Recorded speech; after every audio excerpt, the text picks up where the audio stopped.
Good afternoon. You will now watch the recording of the radio commentary made last night and published this Thursday morning, October 16th, by 200 radio stations.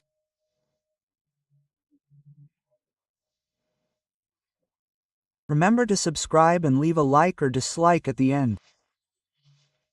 Let's get to the commentary.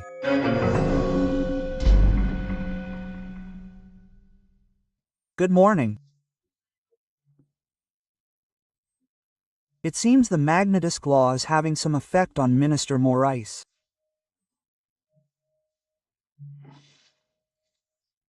You may remember that Clesau, while ill, his defense repeatedly requested treatment, medication, and home treatment, and he ended up dying without receiving treatment.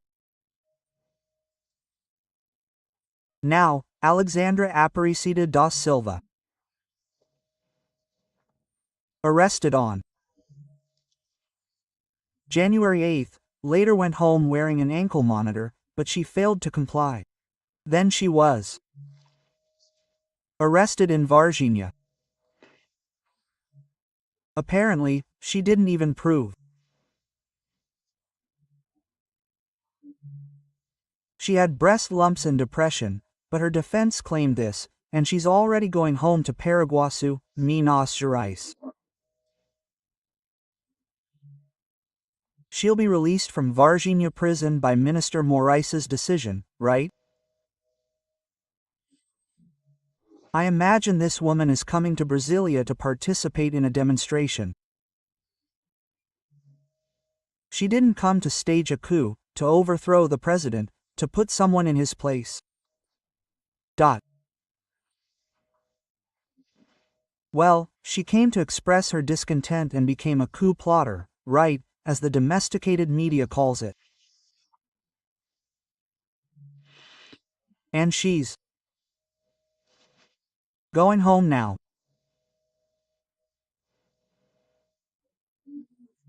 January 8, it's been 2 years and 9 months, most of which she spent behind bars, and now she's going home.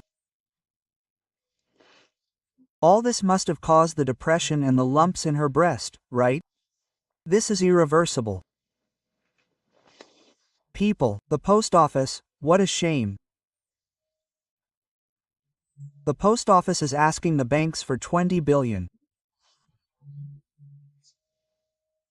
Reais. To get out of the crisis. It won't do any good, because it's a vicious cycle. The Workers' Party's solution for state-owned companies is this: it's wasting money. Profit during the time of President Floriano Peixoto, the president of the post office, General Floriano Peixoto, not President Marechal Floriano, right? My God, I went there several times to see how the post office works, making a profit.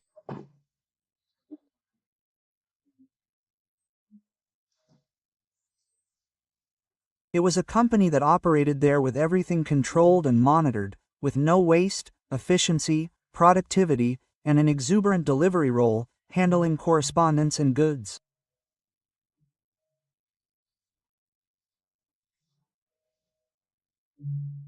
Lula's administration came in, and it started making losses. And last year's losses are already much higher, much lower than the losses from the first half of this year. The first half of this year is already at 4.36 billion. It'll end the year with a loss of 10 billion. It made a loss last year, the year before, right? Poor postal workers, always paying the bills, the mail carriers, right?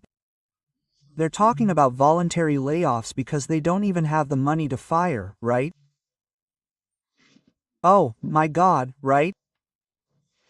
They say they're offering the banks a guarantee from the National Treasury.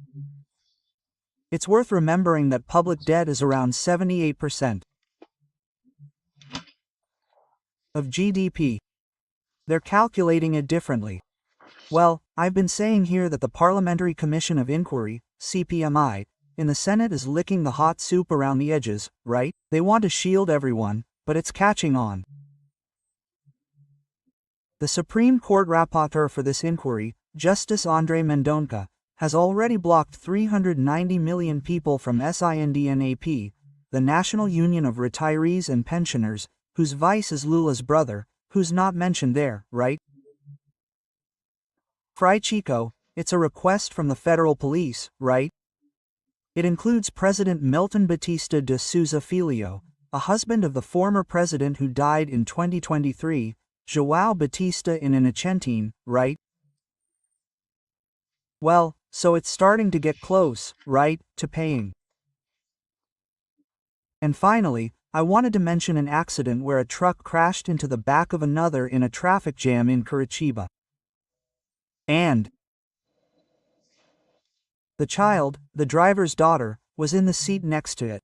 The driver wasn't injured, it was just like that, but the child was probably not wearing a seatbelt. The 6-year-old died, right? Go on, with his head hitting the dashboard, right? The rescuers cried with emotion. Hey! Dad must be desperate. I'm telling you this so we never forget to fasten our seatbelts. From Brasilia, Alexandre Garcia.